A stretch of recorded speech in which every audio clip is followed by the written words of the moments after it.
because if you're saving everything to your hard drive, everybody working on the same project has to have a different, a different path in the config to save the mail out to, which is a real ass. So Paperclip solves that because everybody's using their own local mail server. Exactly, everyone's using the same IP, which is your local IP, and it's a win-win. Has anybody heard of it? Anybody used it?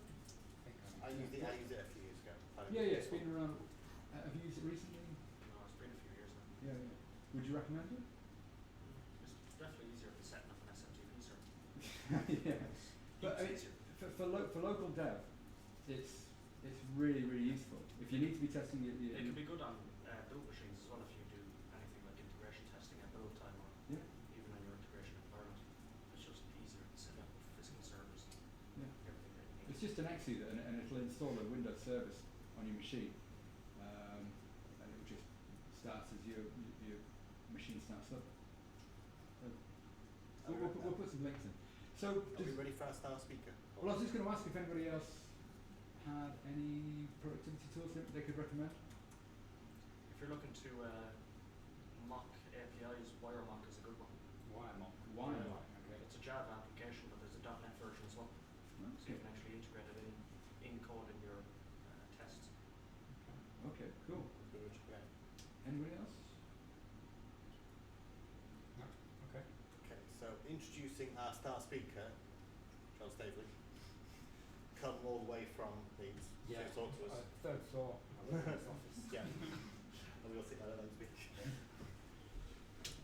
So it's the fourth time I've done this talk, so hopefully it comes across as practice now.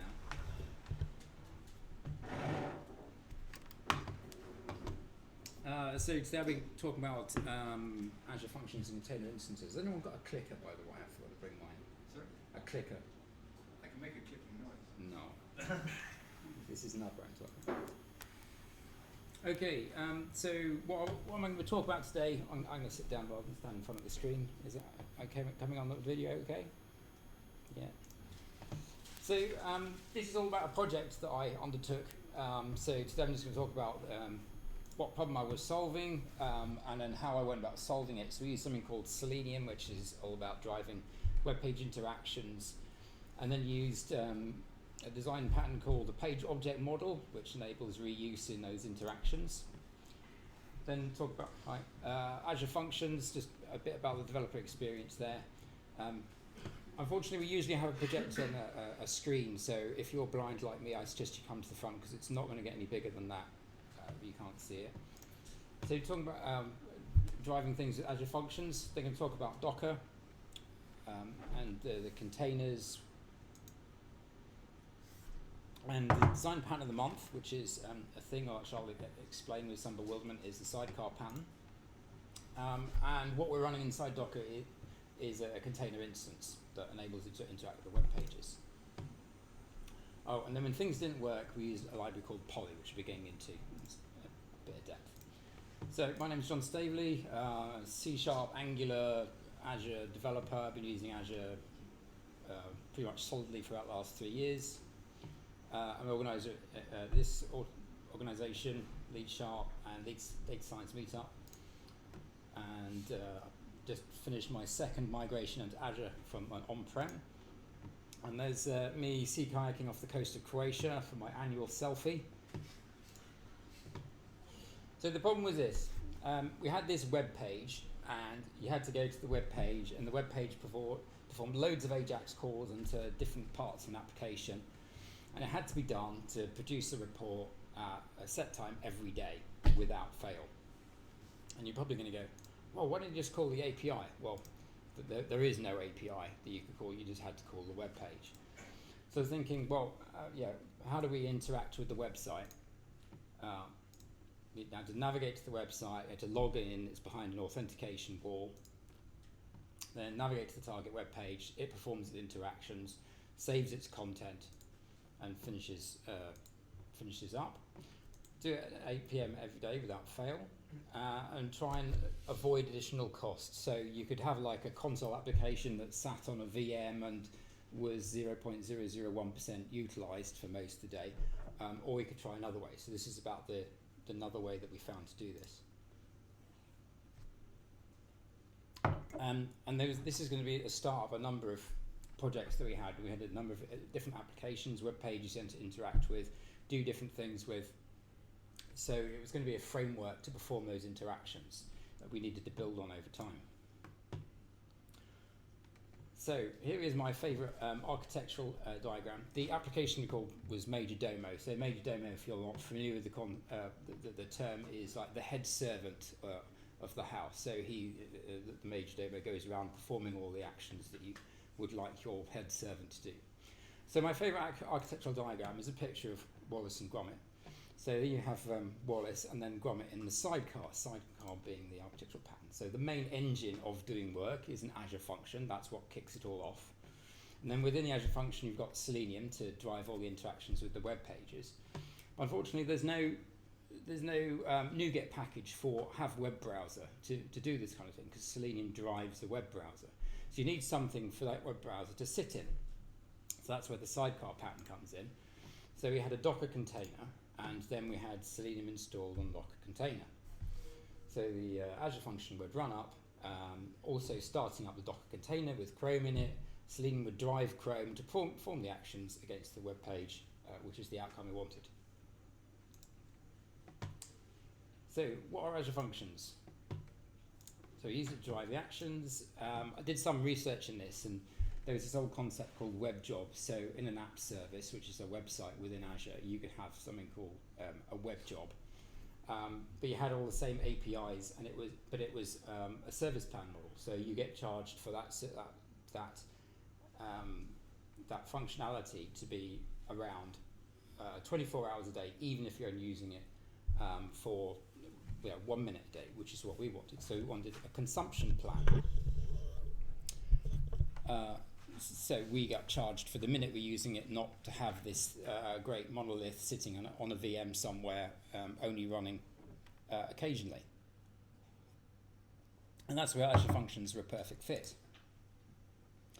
You had the same SDK for web jobs, so you had access to the same functionality. And you get to use some nice shiny technology in the form of .NET Core 2.2. So if you're trying to move some on-prem to a full fat framework onto .NET Core, having a function in the cloud is an easy way to get to do that. So I was going to do something called a pre-compiled app. Now, if you had a look at the Azure portal, which I'll show you later, you can edit the code within the Azure portal and run it there. But we're using a pre-compiled function, which means you edit it in Visual Studio and just publish it into the web, and you get access to all the same NuGet packages that you would as if you're writing a web application or a console application or anything like that. The only difference is that once you've published it onto the web, you can no longer edit any of the code. It has to come all driven from within your code editor of choice, in my case, Visual Studio. So that's called a pre-compiled app function. So functions can take a number of triggers. So a new blob arriving, a change to a table, a new row in a table, a change to MongoDB storage, a service bus queue, or in my case, a timer. So it was on a schedule. You've got a great developer experience with other functions. You've got a completely local emulator. You have local emulators for blob storage, anything like more complicated like service bus, you've got to go into the cloud and have a connection into the cloud. But your debugging experience locally is pretty good. So I'll show you a bit of that later. And as with websites, right-click, deploy goes into the cloud. It's as simple as that. Or you can deploy using Octopus or Azure DevOps. So an interval trigger looks like that, where you've got timer trigger, you specify the interval. This is a cron job that specifies that happens at 8 o'clock every day. And then with Azure Functions, you're injecting all the dependencies into the method. So you've got logging and something called an execution context that allows you to get access to config and things like that. If you can't see, I suggest you move forward, because we're going to struggle with these screens otherwise. Okay, so why Selenium? Basically, because we've got lots of acceptance test code that looks like this. So given I'm setting up these users in the database and navigate to the website, get taken to the home page, click login, enter this login data, click the login button, and then assert lots of things that appear on the web page. So I've got lots and lots and lots of code that looks like that interacts with web pages already. So I thought, well, why not leverage that to do the interactions with the pages that I wanted. So if you've not seen, this is SpecFlow, this is not Selenium. So behind all the test code, you've got, it maps to a C# function. So for instance, for this test clause, I enter the following login data. It maps to this function here, takes the table, and then you use something called the page object model, which I'll be getting onto later, to interact with the web page with those details.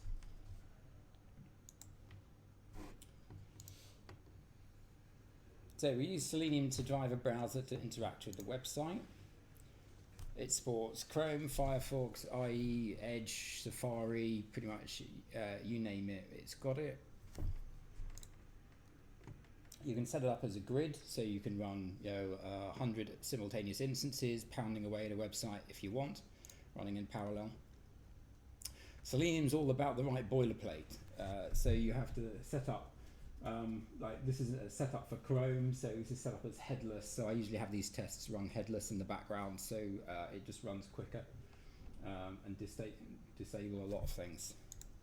So it's saying it runs quicker. Okay, so that just sets up a wait interval. Selenium will run really, really quickly. When you change a web page, if the ID you're looking for isn't there immediately, it will fail. So you have to do what's called an implicit wait. So that's what this line's here for, to force it to do some waiting before it fails. So the design pattern we use when interacting with web pages is called the page object model. So this is all about representing a page as a class.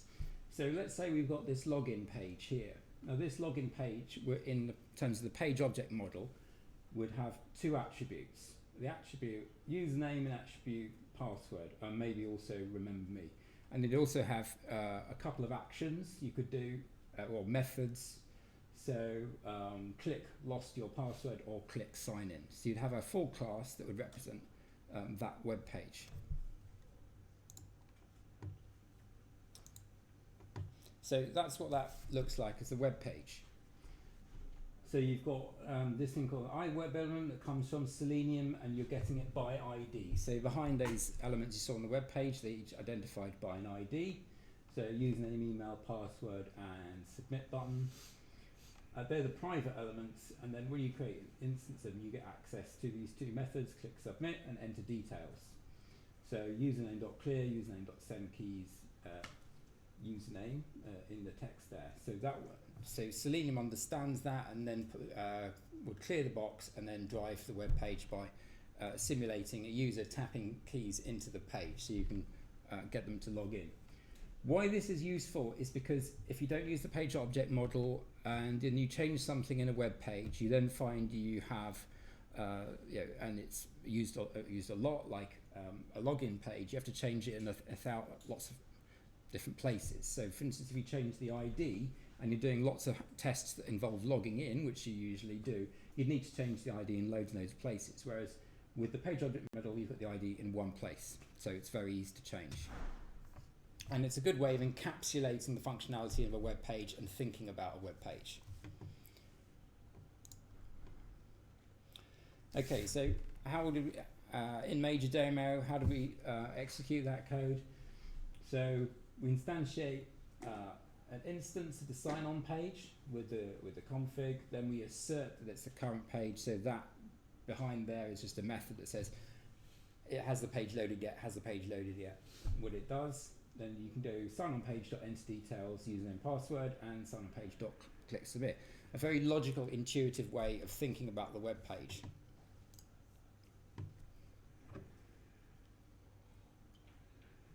So in my application, we had a home page, we logged on to, click the sign in link, and then go onto the sign on page, enter the username, password, click submit, waited to the home page, loaded again, then navigated to the page that we're interested in. Okay.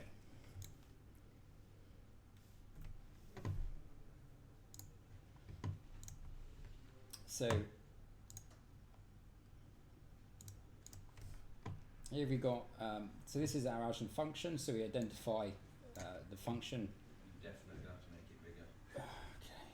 Okay. How's that? Okay, right. So you identify the function with the function name.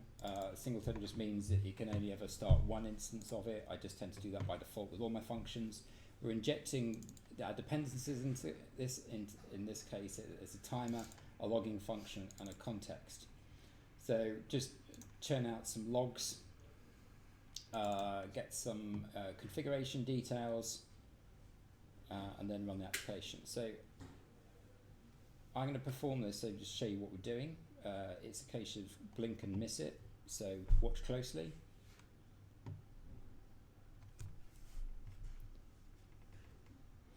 So what you'll see now is the Azure Function Emulator starting up, and then you'll see log messages appearing, and it'll tell you when the next 5 instances of the application are going to start. So there you go. It's going to tell you the schedule. So opening up the web page, logging in.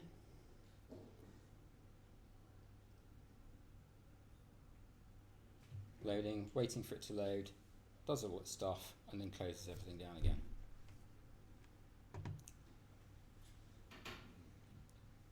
And that's it. So it's a fairly simple operation. Obviously, we didn't want a VM sitting there all day doing nothing, waiting for some action to take part. We wanted to work on a consumption model and only pay for the compute we were using.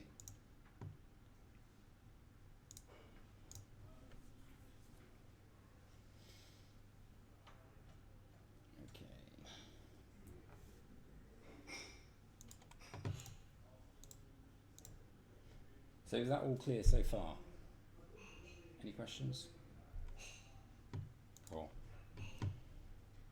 Right. So all of that worked fine, but then I wanted it to work in the cloud. And obviously there's no NuGet package for install Chrome, have Chrome running in background. So I need something for Chrome to run in. So that's where Docker and this sidecar pattern came in. So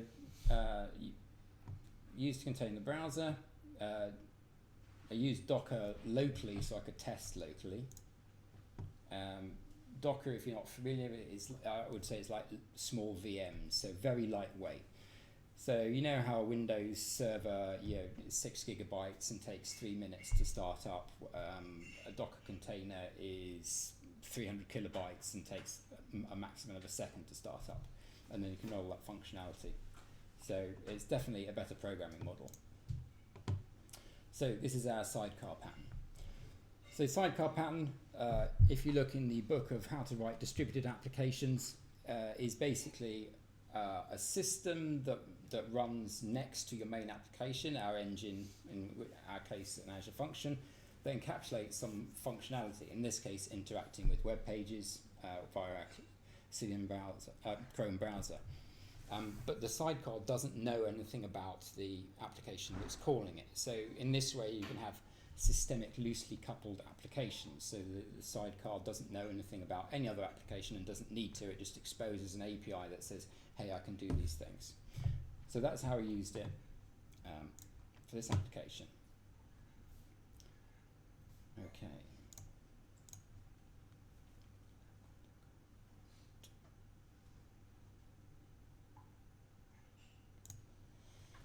So I've got Docker running in VirtualBox in the background, and then I've got something called the Docker Quick Start running here.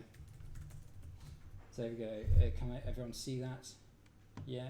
So I'm doing Docker images, so that just shows what images are loaded. So I've got lots of Selenium, and the one I'm using is Selenium standalone Chrome and standalone Chrome debug.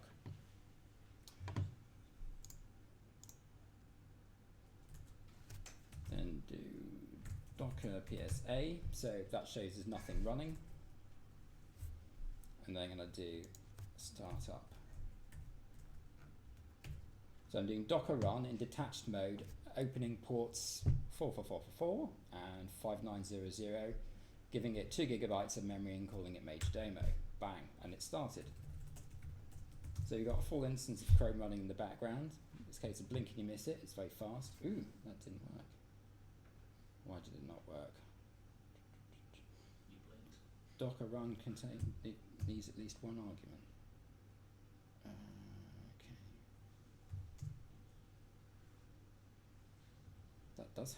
That has many arguments. I wonder if it's a case of What Docker image are you trying to run?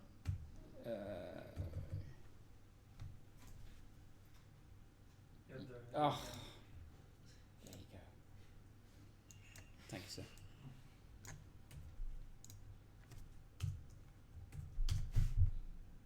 I'm missing a G on debug on the end. I've had a beer. Right, okay, so yes. Don't worry, it's not being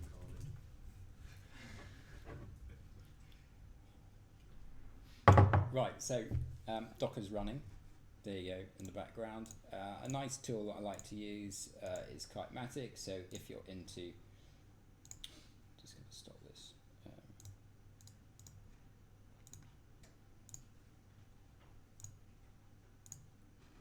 So Kitematic is like the UI for Docker.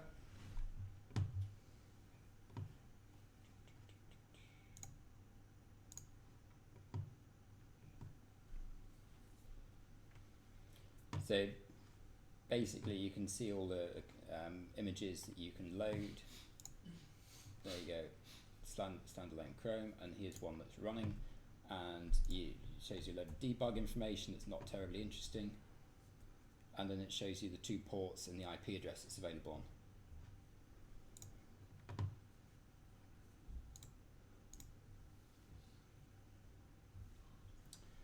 on. Right, so just going to change, so I'm going to repoint this major demo to Docker.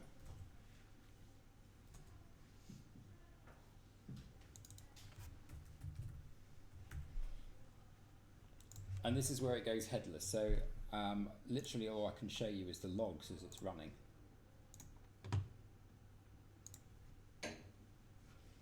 So the emulator for Azure Functions starting up. So this is our engine. So this will be making API calls into the Docker container that I've just started up that drives, will be driving Chrome. So yeah, have a look at that. So basically it's saying it's started a new session and it's interacting with the web pages. Performing actions.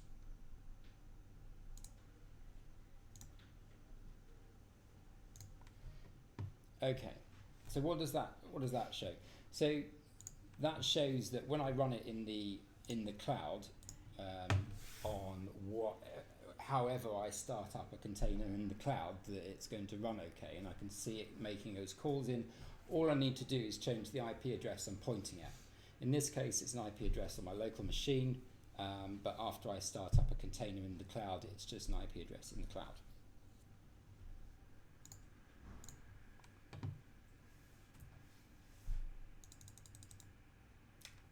Any questions?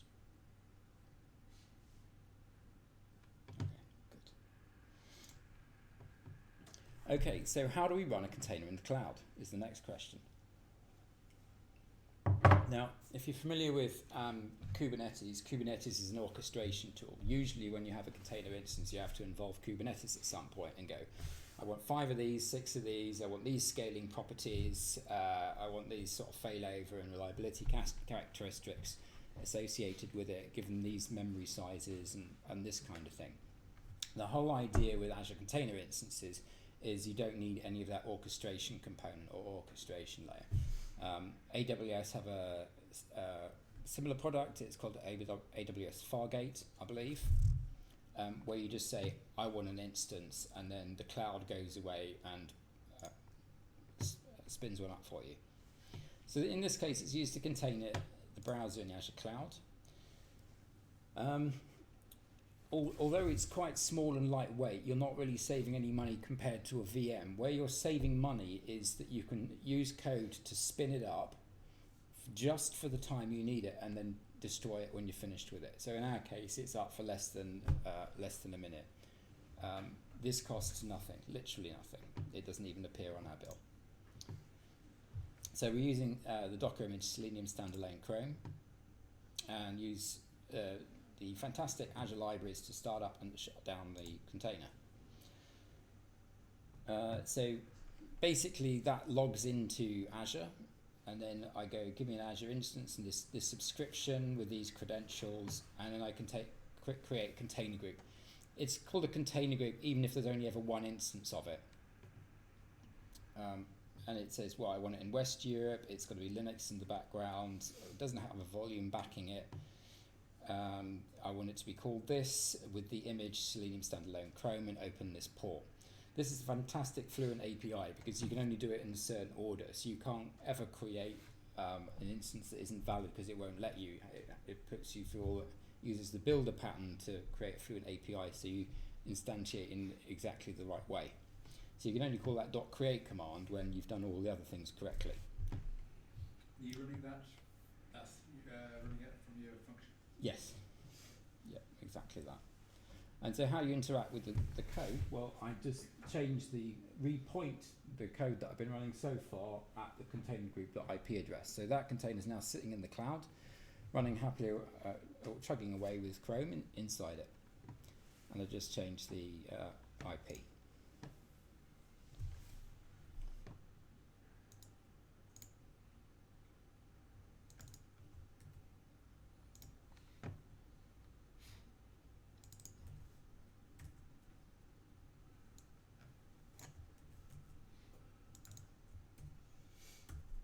My cheat sheet to make sure I don't forget anything.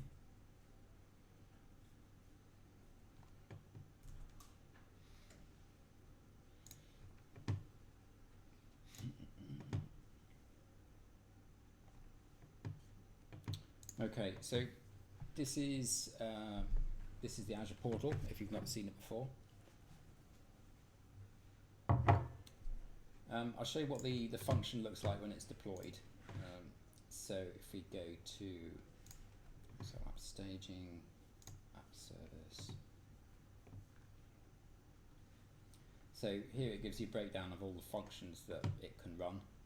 So here's my function, process Siemens job. I can run it here if I want to. I can run some test data against it. And then it's got some logging. The logging is eventually consistent, so if it's sort of like a 15 to half an hour lag on it, unless I'm running it synchronously in the browser. So it just shows, yes, ran last night, 8 o'clock, like clockwork, and it took that number of milliseconds to perform its stuff. As I say, with normal Azure functions, there's actually a window here and you can go and change the code, but this is a pre-compiled one, so you can't.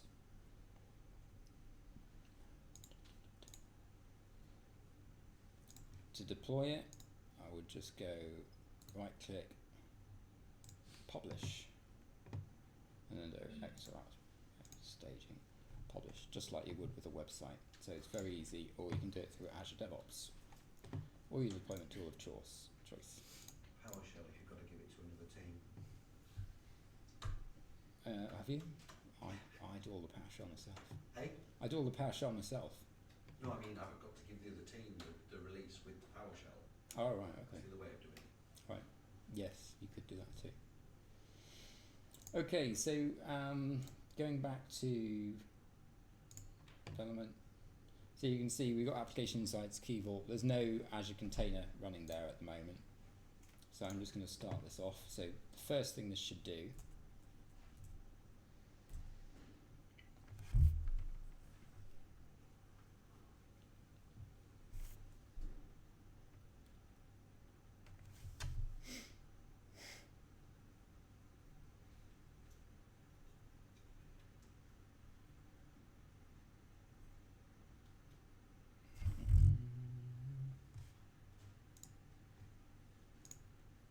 there you go. So there's my container instance started up.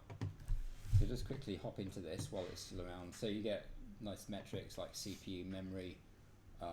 It shows you what container you're running. So in this case, it's Selenium standalone Chrome. If I want to orchestrate the setup of this, I can export a template. So this is the ARM template for everything. There you can see port 4444 is open, and I've given it 1.5 gigabytes of memory to run. If you're so inclined, you can SSH into it. So how do you do this? I've forgotten now. So it's pulling that image down. I think it's not been running a while. Oh, there you go. So I can't click into it just yet because it's still coming up. Oh, here it is. Connect. Okay, so yeah, I can bash or SSH into it. Got some basic logging around it. Presumably there's no way to retain the metrics once the container is... No, they're gone. Yeah.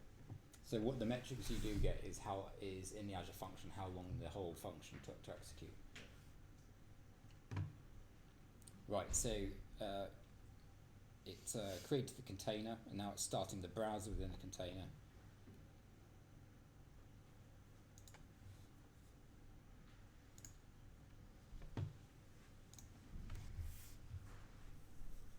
And hopefully, if I've sacrificed enough goat to the demo gods, oh no.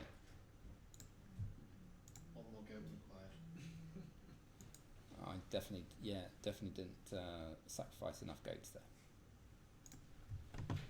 Okay, that usually works. Not today. Not in debug. We also know that. We know what it means. Yeah.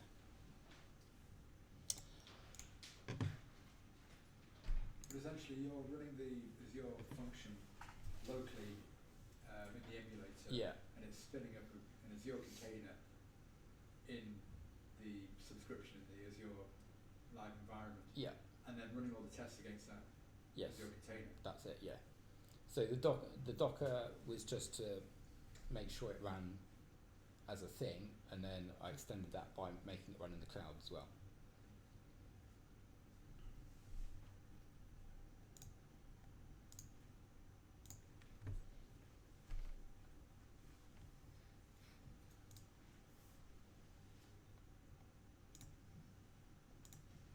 Okay, I didn't show you the important bit of it crashing the container down afterwards, but the startup code is very simple.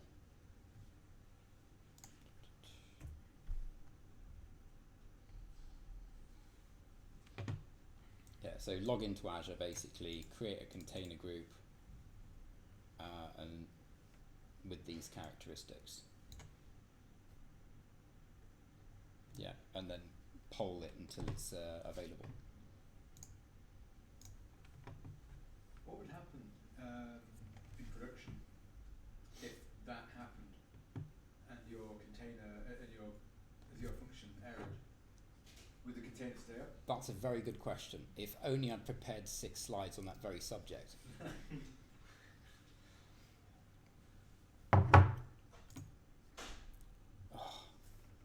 Wouldn't meant to show you that slide. So everything was happening great. It was executing like clockwork, 8 o'clock at night, and then I've got it set up to email if it fails. So there I was at my party on Saturday night with all of my friends, having a really great time, and I got this email and it goes, "Service failed." Oh, great. Fortunately, the Azure portal works on a mobile, so I logged into the Azure portal, clicked the execute button, and it ran successfully the second time. So I thought, this is rubbish. I'd almost dropped my beer when I saw this failure message. I'd done all this great coding, and I didn't want my dropped beer. I needed beer stabilization. So we needed reliability. What happens if it failed? So then I discovered this great library called Poly, which deals all about what happens if things fail to make them reliable and resilient. So Poly, very quick overview of Poly. There's .NET and .NET Core version. It has a number of resilience policies. So retry. So in my case there, it failed. Something went wrong. Could I retry it? Maybe the API wasn't available. Maybe the server was having a bad day. Maybe there was a bit of load on it at the time, which meant my request wasn't serviced in time. That kind of thing. So retrying it, maybe it was just a blip. Circuit breaker. Well, I could retry, but maybe I'm just making things worse. The system's struggling. Let's just, hold off a bit and try later. Timeout. So if it hasn't started in 2 minutes, you know it's never going to start. So just time out, forget it, go and do something else. It's got another policy called bulkhead isolation. So that separates different systems out. So downstream systems don't get affected by failures of upstream systems. Another policy it's got is cache. So instead of servicing a request, you can maybe give it some out of date data that you could pass back to it instead.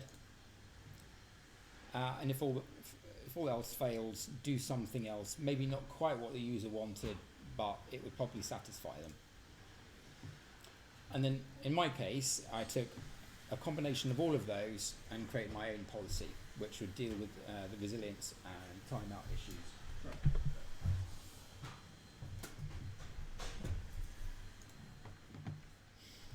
Okay, so I developed a custom policy for Major Domo, which dealt with these issues. So overall timeout. So I've got an overall timeout of 280 seconds. So the Azure function, it has to complete within 5 minutes, and that includes instantiating the container, which can take 30 seconds, and destroying the container, which can take a few seconds as well. So overall, it needs to complete within 280 seconds.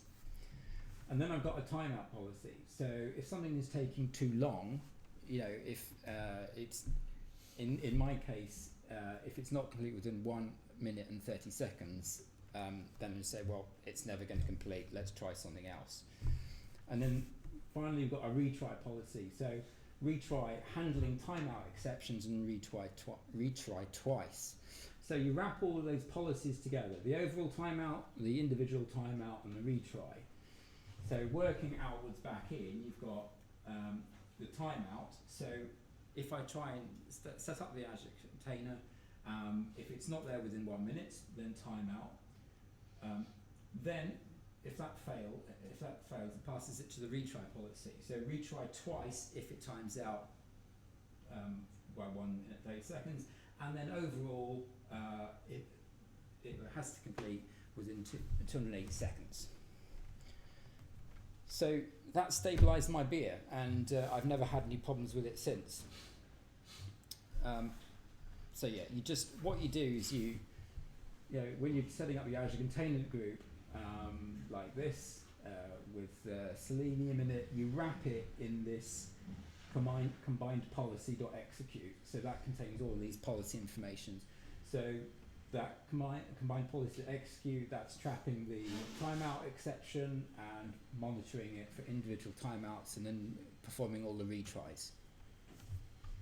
So I found that an excellent facility to make sure that things are reliable and resilient. Okay, so what have we seen today? Well, we've seen Wallace and Gromit. We've seen some Azure functions. We used the page object model for a maintainable model of web pages. We've used an Azure precompiled function in the cloud, which has the same power as a container, but without any of the charging model, so it's on the consumption model. And we use a sidecar pattern and instantiate an Azure container instance with Chrome running inside it. And then we used Poly for reliability and resilience for when things don't quite work out as you'd expected. So I didn't have to use a VM, it was just pay as you go. So the function, the container, they cost buttons each month. So the manager was obviously very happy with that. And I will put my slides on SlideShare and post it on the Meetup website if you're interested. So there's a really good Pluralsight course on Selenium and the page object model. I'd really recommend going to see that. If you don't believe me that the sidecar pattern is a thing, there's the reference to the O'Reilly Designing Distributed Systems book you can go and have a look at. The Azure libraries for controlling everything in Azure and instantiating everything in code are really fantastic. I would recommend if you're doing any kind of Azure orchestration, then have a look at those. For resilience, you have the Poly project and Docker images.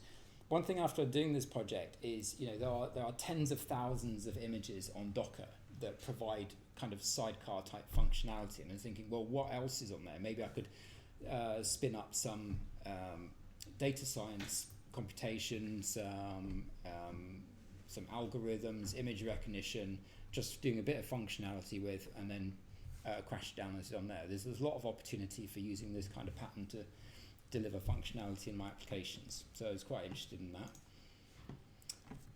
And are there any questions?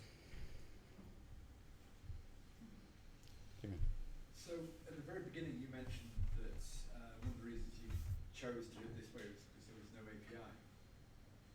And I'm just wondering, now that you've done it, would it have been quicker, cheaper, more cost efficient to have created an API? No. If you understand the business that they're in, basically what they do is they take people's spreadsheets and convert them to web pages. That's why there's no API, because the starting point is a spreadsheet with a kind of dynamic object model in the background. So that web page you saw, there are thousands of different ones like that. To write APIs for them would take a long time and would be just for that one web page and not any others. And all the work, all the calculations are going on in the web page. There's lots of JavaScript that does things in the web page. That's also another thing that would need to be fitted into the API somehow. So yeah, there will be an API one day, but this project was done in 2 or 3 days. So compared to writing an API for something that's dynamic and different like that, it would be quite difficult. Yep. So what was the main reason for using the sort of Dockerizing, I don't know if Dockerizing is the word, but Dockerizing the function itself rather than just keep it in the Azure functions and set it as a trigger or a timer? Because there's no NuGet package for Chrome, basically. Okay. It requires executables on an operating system. So in our case, the operating system was a container, Linux running in the background. Okay, so Azure function can't run those. No, you definitely can't run Chrome within Azure function, unfortunately.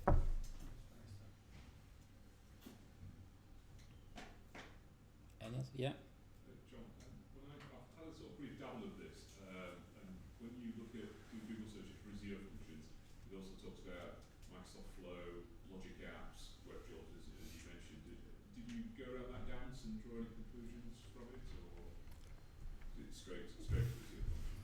Web jobs came across as legacy, and I'd say it's on the service plan model. So you'd be paying for it 24 hours a day, irrespective of whether it was doing anything. So web jobs was kind of like a non-starter for me.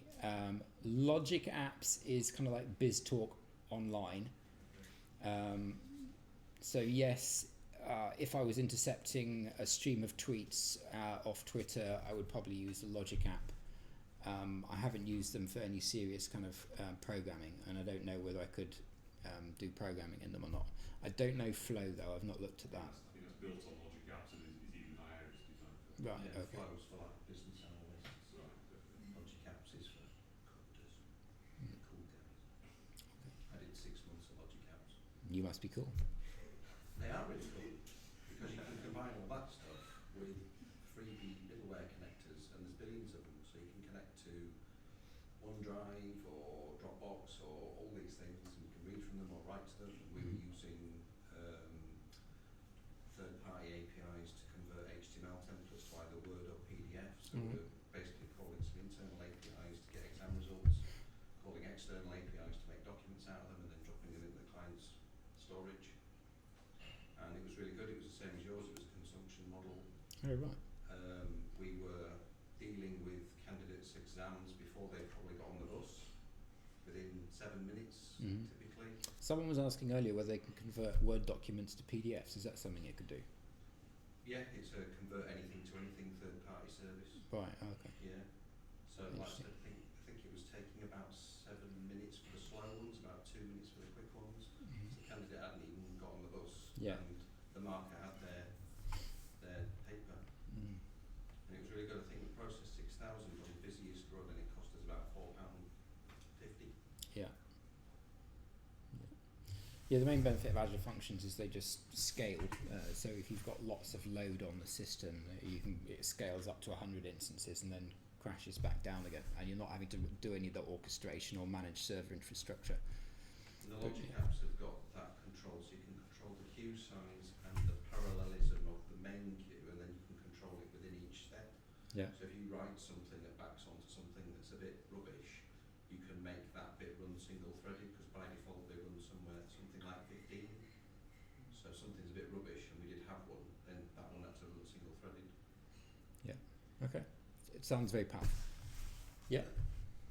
I suppose one more question, just I suppose you didn't have it with this project, but with Azure Functions, have you had any big problems with slow startup times and things? And if so, what have you done? No, slow startup times is something that you get if you do it on Google, I think, like the Google functions.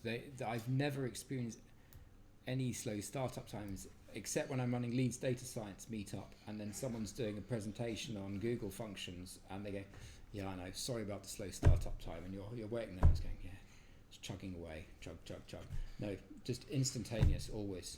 Okay, even with the starting up of the Docker stuff. Yeah, it's equivalent to like Full Fat Framework when it pre-compiles everything. So when you first hit a website, it's chugging away in the background, and then after that, it runs fine. We timed out as an hour cold starts for around 200 milliseconds, which is pretty good for something that's not there, and it's you hitting the URL that causes it to come to life. It's pretty fast. Yeah, it's good. So just a question on the code you're using. So you have the singleton attribute, Yeah. and you said that you use that pretty much generally for a lot of your functions. So it was and I might be wrong. It was my understanding that it would keep almost like a cache of Azure function instances. So once an Azure function was up and running, if another process needed to use it, once it had died, once it had run its course, it could be used again. Mm-hmm. Wouldn't the singleton attribute prevent that from happening? No, it just prevents multiple instances running at the same time. So I've got some functions that feed off like service bus calls and timers that the length of the function might last longer than the interval between the timer calls. So I just tend to stick it on everything by default. So like I've got one that runs every 3 minutes, but the operation it's doing might take more than 3 minutes. So to make sure it doesn't interrupt the first operation by a second call, I just call So that instead of singleton on it. configuring it manually to only have one instance, you Just use the attribute, yeah. just use it. Right, okay, cool. It's a bit of a quirk as well. If you declare anything static and you've got multiple functions running, it is static across the functions. And it's not supported, but we did a load of debugging and checked that it worked, and it's working, but they said like we don't stand by that, so don't rely on it. Yeah, it may just disappear and run static maybe per call. It's probably multiple instances putting on one list. Yeah, because it'll be the host that splits the sharing. So got enough capacity. Oh wait, Logic Apps, ours stopped at about 50, so I think it was always going to be on the same host.